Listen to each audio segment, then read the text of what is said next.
मस्जिद का चोर एक अजीबोगरीब कहानी। जब भी राजा अकेला होता तो अपनी जवान बेटी की शादी के लिए किसी नेक और खूबसूरत लड़के के बारे में सोचता। एक रात वो इन्हीं ख्यालों में खोया हुआ था। उसने अपने वजीर को बुलाया और कहा, शहर में जाओ, अगर कोई ऐसा नौजवान मिल जाए जो इस वक्त खुदा के आगे सजदे में हो, उसे मेरे पास ले आओ। उसी रात एक चोर चोरी के इरादे से निकला था। जब वह मस्जिद पहुंचा तो देखा कि दरवाजा ताला लगा हुआ है। कीमती चीजों की तलाश में वह दीवार से चढ़कर मस्जिद में घुस आया।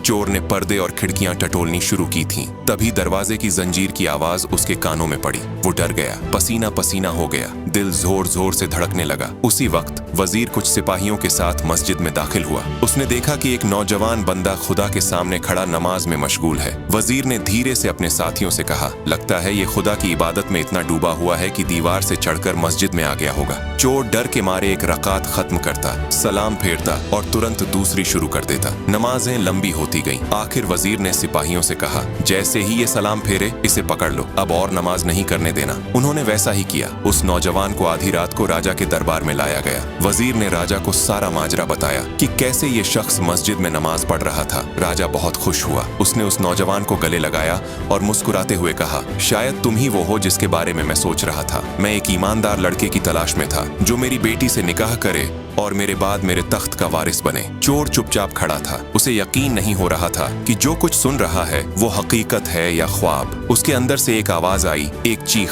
जो सिर्फ उसका ज़मीर सुन सकता था। ऐ मेरे रब, तूने मुझे उस नमाज पर बादशाह और दूल्हा बना दिया जो मैंने लोगों के डर से पढ़ी थी। तो उस नमाज का क्या मर्तबा होगा जो सिर्फ तेरे खौफ से अदा की जाए।